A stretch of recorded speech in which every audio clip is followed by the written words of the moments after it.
Hi LinkedIn, Chirag here, joined by Bruno Mota. This series is about how to have a successful career in project controls, and who better than the best player in the game at the moment. Bruno won the Project Controls Professional of the Year at the Project Controls Expo Awards in 2024. So a couple of months down the line, talk to us about how you got to winning this award. Right at the beginning, what inspired you to get into project controls? Well, hi Shirag. Thanks for the invitation. Hi everyone. Of course, thrilled to get this award. Kind of my journey on project controls began with my background in civil engineering. At least was during university that I had the first contact with the kind of project controls. After university, I kept specializing on the area. Did a master's and an MBA kind of on this field, project controls, a little bit of production controls and construction management. And then I start my own consultancy company back in Brazil, implementing project controls, lean and BIM in construction projects. And then from that kind of evolved naturally a little bit. I start to manage more complex projects, moved to the UK, start working for Logical, now Assystem, and then start working on kind of teaching in postgraduate programs in Spain related to the University of Barcelona. So I think this background of knowing project controls for a while now, and then having the chance to implement in different parts of the world and in different languages have helped me a lot. I think that's it. Good stuff. And current projects, you most recent, you're with Assystem from formerly Logical. How has HS2 gone for you as well? Yeah, well, HS2 has been part of my kind of career, Logical and Assystem for 5-6 years. I start with doing some lean implementation on EK, and then went to Fusion, which is enabling workings for the central area, then came back to EKFB as a project controls manager.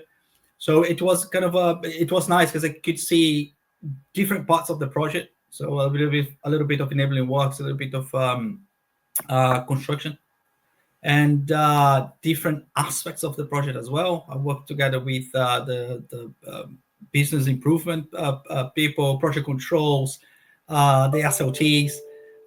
So I think kind of gave me a vision, a little bit of everything, which I think helped me as well to implement different aspects of project controls in lean in different moments and different areas of the same project. And of course, it's a kind of a huge and important project for us in the UK. So it gave me a little bit of visibility as well in that sense. Great. We touched on before you're massive into innovation. You've brought in lean principles, last planner system. What's really inspired you to innovate, and what advice would you give to other professionals who want to innovate?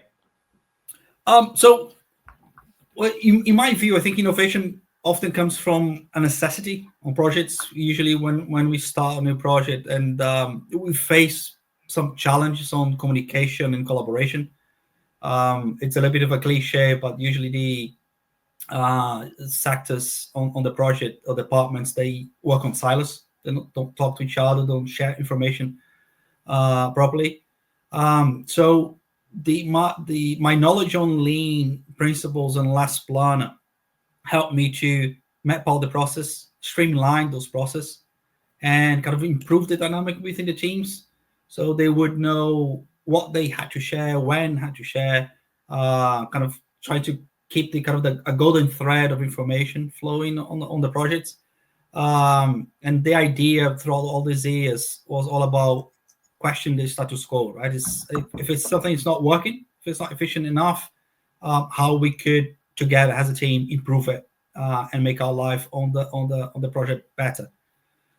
It's always about asking why that problem is happening, and then research how we can get to a better solution and how we can actually add value with that solution to the project. Okay, great. Now, you obviously won this award for your skills. For someone early on in their career in project controls, what advice would you give? What skills should they be learning and developing?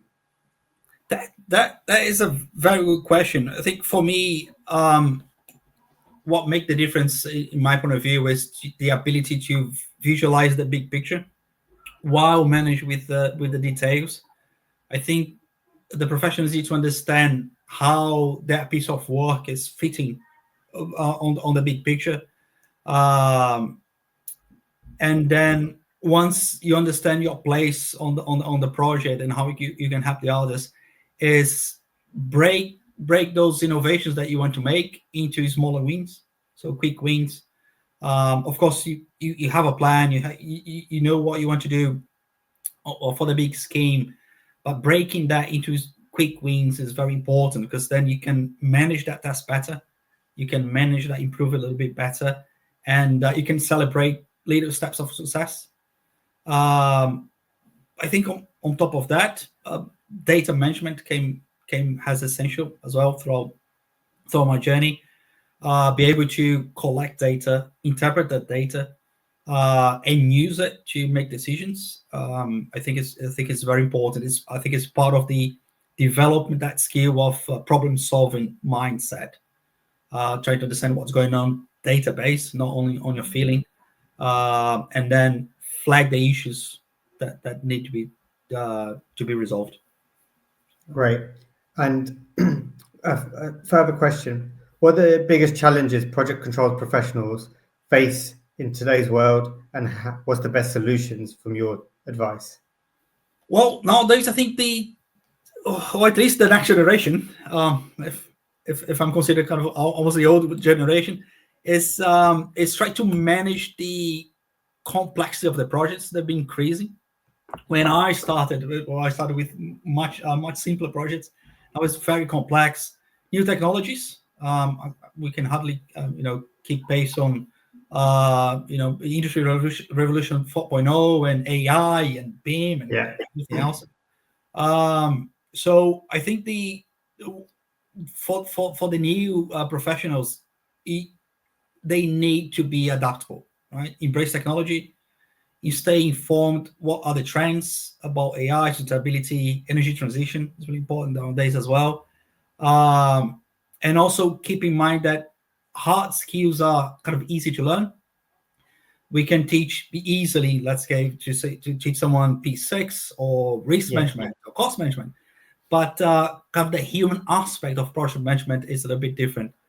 It's really important to have kind of emotional intelligence and communication skills. Understand that we've been working in projects with different cultures, different backgrounds, different type of people, different personalities, and all of that come in play when you want to succeed, when you want to implement innovation, when you want to bring people together. You have to have this kind of human side, this people side by you, so we can bring everyone to the game. Sure, thanks. And finally, if you were starting off your career now, what's the one piece of advice you'd give yourself with the hindsight? Oof. I'll tell myself, embrace challenge. Has opportunities to grow. I think it's on the hard moments that you can develop resilience and creativity. Never underestimate the importance of mentorship, both giving it and receiving it. Right. So when I was younger, I always looked for someone older to guide me. Now I can guide someone else. So find someone to inspire you, and pass the knowledge that you have to others. And if I kind of can summarize my career in one sentence, my advice would be kind of stay curious, stay humble, and never stop learning. Right. The most successful professions that I've met in my life, you included, my friend, all the professionals are kind of willing to grow and to adapt, and bring everyone on the journey with them, so everyone can kind of grow together. Great, thank you so much. And I'm sure you're happy if anyone wanted to reach out for a bit more advice, to have a chat with them, provide mentoring, as he said. By all means, contact me on LinkedIn. Thanks for the invitation. Thank you. Quick but very useful chat. It's been a pleasure, and I hope the next generation come inspired and can do great things for Project Controls. Great, thank you.